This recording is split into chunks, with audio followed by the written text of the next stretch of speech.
No cześć, dzisiaj porozmawiamy sobie o czymś, o czym od dawna wspominacie w komentarzach. Bardzo długo unikałam tego tematu, ale ponieważ w komentarzach bardzo często ciągnęliście mnie za język, a na moich innych social mediach ten temat wypłynął ostatnio, to chyba czas, żebym znowu poruszyła temat awersji i narzędzi awersyjnych. A tematu oczywiście unikałam, dlatego że jest bardzo kontrowersyjny i wzbudza ogromne emocje. Nie urodziliśmy się wczoraj i nie od wczoraj funkcjonujemy w internecie. Wszyscy wiemy, że za każdym razem, kiedy ten temat jest poruszany, to z jednej strony pojawiają się komentarze pogardliwe, z drugiej strony otwarcie agresywne i w sumie nie wiem co gorsze. Tak więc czuję się zobowiązana przypomnieć o zasadach, jakie tutaj panują. Naprawdę uwielbiam Wasze komentarze, uwielbiam z Wami rozmawiać i jestem bardzo dumna z tego, że jak do tej pory przez ponad rok tylko raz, dosłownie raz musiałam usunąć komentarz, więc proszę, pomimo trudnego tematu, pomimo kontrowersyjnego tematu, utrzymajcie ten świetny poziom. Jeżeli jeszcze się nie znamy, nazywam się Aleksandra Hrabkowska, jestem trenerką psów, behawiorystką i specjalizuję się w problemach związanych z nadmierną reaktywnością, lękliwością oraz zachowaniami agresywnymi. Na tym kanale mówię o pracy z psem i psich zachowaniach od Adama i Ewy, a konkretnie od neuronów, hormonów i od uwarunkowań ewolucyjnych. Witam Was serdecznie i mam nadzieję, że zostaniecie tutaj ze mną na dłużej. Jeżeli wolicie słuchać niż oglądać, to nagrania są także dostępne jako podcast na Spotify. Link oczywiście znajdziecie w opisie. Stałym bywalcom bardzo dziękuję, że tutaj ze mną jesteście i skoro już będę mówić o jednej z Waszych próśb, to przy okazji przepraszam, że nadal jeszcze nie zrobiłam live'a. Jestem tak bardzo zajęta pracą nad kursem, który przygotowuję, że wszystkie inne inicjatywy muszą po prostu poczekać, ale mam to z tyłu głowy, pamiętam i live będzie. O kursie zresztą jeszcze troszeczkę później wspomnę, ale teraz przechodzimy do tematu. Myślę, że warto, żebym na początek się zdeklarowała, jakie jest właściwie moje nastawienie i jakie są moje metody. To wcale nie jest takie proste, ponieważ generalnie ludzie raczej nie spędzają zbyt dużo czasu na przemyśleniach na temat takich poważnych tematów jak światopogląd, a już na pewno nie po ukończeniu 20 roku życia, co jak możecie się spodziewać było już czas jakiś temu, delikatnie ujmując. Sądzę, że dla tych, którzy są ze mną dłużej, nie będzie żadnym zaskoczeniem, że w pracy z psem nie używam tak zwanych narzędzi awersyjnych, co już może być mniej oczywiste. Jestem też zwolenniczką delegalizacji właśnie wspomnianych narzędzi. Ale jak widzicie, praktycznie każde słowo w tym zdaniu jest jak ruska matrioszka. To znaczy, wiecie, taka lalka z drewna, która ma w środku inne lalki i tak dalej, i tak dalej. Więc musimy sobie to najpierw rozłożyć na czynniki pierwsze. Czym jest awersja, bodziec awersyjny, narzędzia awersyjne? Słuchajcie, w naszym małym świadku, naszym małym psiarskim świadku słowo awersja jest odmieniane przez liczby, osoby i przypadki. Tylko przypadki, jedna awersja, dwie awersje, to po prostu nie działa, tylko przez przypadki. W każdym razie słowo awersja jest nadużywane do tego stopnia, że straciło już jakikolwiek związek ze swoim pierwotnym znaczeniem. Słuchajcie, bodziec awersyjny to jest po prostu przeciwieństwo bodźca apetytywnego. Na pewno już o tym wspominałam, ale jeżeli coś jest warte powiedzenia, to jest warte i powtórzenia. I tutaj taka mała i myślę, że dosyć trudna nerdowska zagadka. Czy wiecie, z czego to jest cytat? Wracając do tematu, bodziec awersyjny to przeciwieństwo apetytywnego. Bodziec apetytywny to bodziec, do którego organizm będzie dążył, podczas gdy awersyjny jest bodźcem, którego organizm będzie unikał.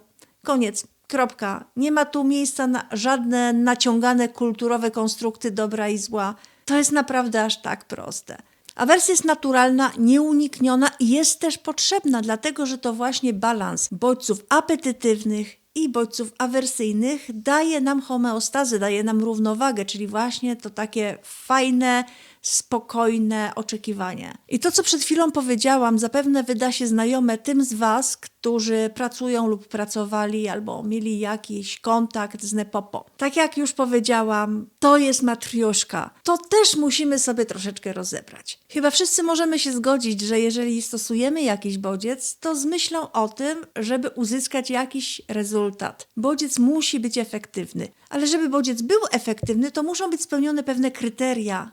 Nie będę teraz mówić o tym w szczegółach, dlatego że już raz to zrobiłam w filmie, do którego link oczywiście podam w opisie i serdecznie Was zachęcam do obejrzenia, bo to będzie naprawdę świetne uzupełnienie dzisiejszego materiału. Ale w każdym razie, aby bodziec był efektywny, to muszą być spełnione pewne warunki, muszą być spełnione pewne kryteria. I tymi kryteriami są natychmiastowość, czyli bodziec musi się pojawić natychmiast po zachowaniu. Nieuchronność, czyli musi pojawić się zawsze, za każdym razem, po każdym takim zachowaniu. Oraz adekwatność, czyli bodziec nie może być zbyt słaby ani zbyt silny. I tutaj od razu odniosę się do pewnego bardzo często powtarzanego komentarza. Ale kolczatka przecież nie boli, jest tępa. Ale obroża elektryczna wywołuje tylko dyskomfort. No i co z tego? To po prostu nie ma najmniejszego znaczenia dla sprawy. Aby bodziec był efektywny, to nie może być ani zbyt słaby, ani zbyt silny. O efektywności możemy wnioskować dopiero post factum, czyli dopiero wtedy, kiedy pies się czegoś nauczy, to możemy stwierdzić, że bodziec był efektywny. Natomiast za każdym razem, kiedy aplikujemy bodziec, musimy się liczyć z tym, że pojawią się pewne określone skutki uboczne. O skutkach ubocznych też mówię bardzo dużo we wspomnianym wcześniej filmie, ale musimy się liczyć z na przykład pozorną efektywnością, pozornym skutkiem w początkowym okresie pracy, z habituacją do bodźca, z wyuczoną bezradnością, z pojawieniem się zachowań agresywnych, żeby tylko wymienić kilka. Poza tym takie rozróżnienie na ból i dyskomfort jest nieprecyzyjne, potoczne i niespecjalnie zgodne z biologiczną rzeczywistością. Zresztą nawet trzymając się tego potocznego rozróżnienia, każdy ma inny próg bólu, który w dodatku zmienia się w zależności od nastroju, poziomu hormonów i wielu innych czynników, których po prawdzie nawet nie znamy. Ale zupełnie abstrahując od tego, czy narzędzia awersyjne sprawiają ból czy dyskomfort, bo chemicznie nie ma zasadniczej różnicy, jeżeli wspomniane kryteria nie zostaną spełnione, to bodziec nie będzie efektywny. Za to pojawią się różnego rodzaju skutki uboczne. No i ze względu na to, że mózg wyewoluował po to, żeby organizm był jak najlepszy w przetrwaniu, to bodźce awersyjne są przetwarzane lepiej i zapamiętywane lepiej niż apetytywne. Służy do tego specjalna struktura zwana ciałem migdałowatym. O tym też już bardzo dużo mówiłam na tym kanale. Nie będę się dzisiaj nad tym rozwodzić. Jeżeli chcecie dowiedzieć się więcej, to link do filmu oczywiście znajdziecie w opisie. I tak, użycie bodźca apetytywnego i użycie bodźca awersyjnego w nieoptymalny sposób będzie za sobą pociągać konsekwencje. Ale konsekwencje nieskutecznego użycia bodźca awersyjnego są trudniejsze do naprawienia, a także często zwyczajnie niebezpieczne dla zwierzęcia, a także i dla otoczenia. W przypadku bodźców apetytywnych można po pierwsze dosyć łatwo odkręcić sytuację, po drugie realnie najgorszą konsekwencją jest to, że po prostu trzeba będzie zacząć od zera. No ale przecież sama powiedziałam, że awersja jest naturalna, nieunikniona i absolutnie niezbędna. Tak, i co więcej, nie znajdziecie ani jednego dobrego, pozytywnego trenera, który nie używałby jakiegoś rodzaju presji, bo to jest zwyczajnie niemożliwe. I jak pewnie zdążyliście zauważyć, naprawdę nie lubię określenia pozytywny, trener pozytywny, szkolenie pozytywne, a to jest taka moja kolejna kontrowersyjna opinia i być może kiedyś powiem na ten temat więcej, ale póki co zostańmy przy tym, że nie da się pracować używając wyłącznie pozytywnego wzmocnienia. No i chyba najczęściej powtarzanym w sporze o metody szkoleniowe zdaniem jest: narzędzia awersyjne są skuteczne w rękach dobrego trenera. A tak, ale w rękach dobrego trenera skuteczne są jakiekolwiek metody. No ale przecież dobry trener to taki, który potrafi używać bodźca w sposób skuteczny. Jasne, problem polega na tym, że przy całej naszej wiedzy, przy naszych najlepszych staraniach nie mamy pełnej kontroli chociażby nad środowiskiem. Jest po prostu zbyt wiele zmiennych. I znowu powiedziałam, przy naszej pełnej wiedzy i staraniu, ale niestety rzeczywistość skrzeczy. I w tej skrzeczącej rzeczywistości większość ludzi, którzy używają bodźców awersyjnych, czy podczas szkolenia, czy choćby podczas spaceru, na przykład szarpiąc za smycz, nie robi tego świadomie z myślą o efektywnym zastosowaniu bodźca. To są po prostu zachowania frustracyjne.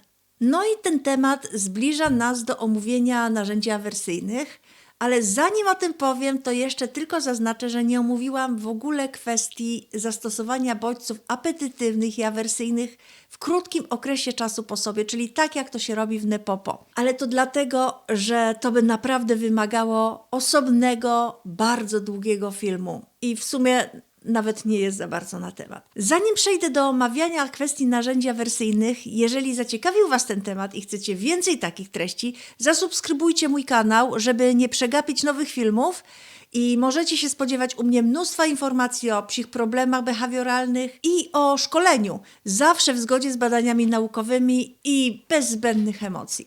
Tak więc przejdźmy teraz do narzędzi awersyjnych. Czym w ogóle jest narzędzie awersyjne? Dla mnie narzędzie awersyjne to jest takie, które zostało stworzone w celu aplikacji bodźca awersyjnego, czyli w praktyce kolczatka, dławik i obroża elektryczna.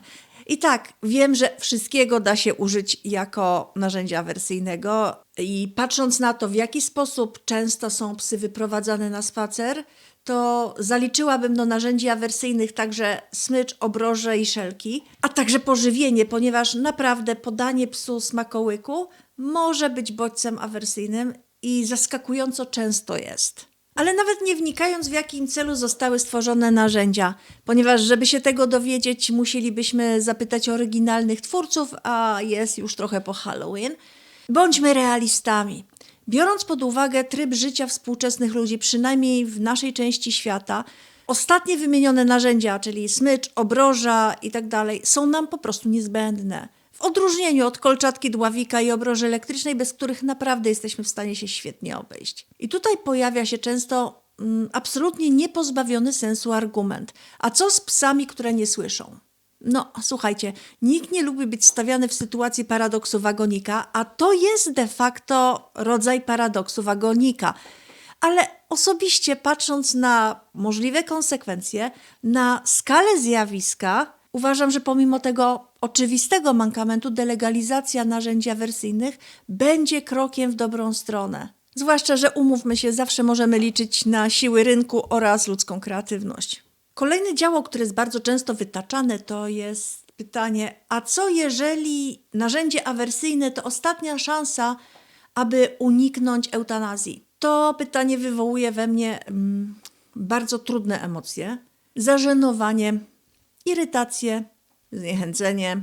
Słuchajcie, po pierwsze, to pytanie najczęściej zadawane jest przez ludzi, którzy nigdy nie stanęli i najprawdopodobniej nigdy nie staną wobec takiego dylematu. Ale ponieważ ja mam takie doświadczenia, to pozwolę sobie odpowiedzieć. Czy wiecie, czym jest presupozycja? Jeżeli nie, to nie przejmujcie się, ja jeszcze niedawno też nie wiedziałam, ale zapewne słyszeliście już takie zdanie, czy też łamigłówkę. Czy przestał pan już bić swoją żonę? Na to pytanie nie ma dobrej odpowiedzi, bo jeżeli odpowie się tak, to oznacza, że wcześniej żona była bita. Jeżeli nie, to znaczy, że nadal jest. Dlaczego tak jest?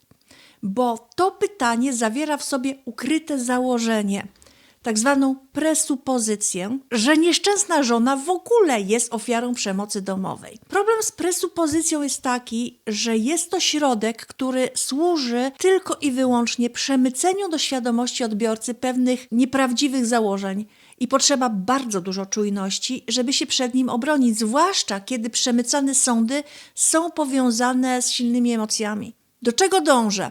Pytanie, a co jeżeli użycie narzędzia awersyjnego to ostatnia nadzieja przed eutanazją, zawiera w sobie presupozycję, czyli właśnie ukryte założenie, że w rzeczy samej użycie takiego narzędzia jest ostatnią deską ratunku. Tylko że to założenie jest z gruntu fałszywe. Dlaczego? Rozbierzmy to sobie znowu na czynniki pierwsze, bo to jest znowu matrioszka. Po pierwsze, nie jest tak, że zwierzę można tak sobie poddać eutanazji, bo właściciel sobie życzy. Jedyną przesłanką behawioralną do uśpienia zwierzęcia jest silna agresja. Abstrahując od tego, jak skomplikowane jest w ogóle określenie, czym jest ta silna agresja, będę zresztą o tym mówić w najbliższej przyszłości tutaj na kanale, to nie wygląda tak, że właściciel przychodzi i mówi: mój pies ugryzł mnie, czy ugryzł dziecko i lekarz wykonuje zabieg. W praktyce lekarz przeprowadza diagnostykę pod kątem dolegliwości bólowych czy schorzeń neurologicznych. Jeżeli pies jest zdrowy i zachowania agresywne wynikają z jakiegoś problemu behawioralnego, to weterynarz zaleca konsultację i nie uśpi psa bez zaświadczenia, że były podjęte stosowne próby modyfikacji zachowania. Oczywiście trochę inaczej to wygląda, jeżeli w sprawę jest zaangażowana prokuratura, jeżeli jest zaangażowana w to policja, ale zapewniam Was, że wtedy papierologii jest więcej, a nie mniej. I oczywiście, słuchajcie, pochlebiam sobie, że jestem do bólu praktycznym człowiekiem i zdaję sobie sprawę, że są weterynarze, którzy nie zadają pytań, ale po pierwsze, to nie ma żadnego związku z używaniem narzędzi awersyjnych lub nieużywaniem. Po drugie, jest to po prostu niezgodne z prawem, a po trzecie, jest to naprawdę coraz rzadsze. Dlaczego w ogóle mówię o prawnych przesłankach do eutanazji?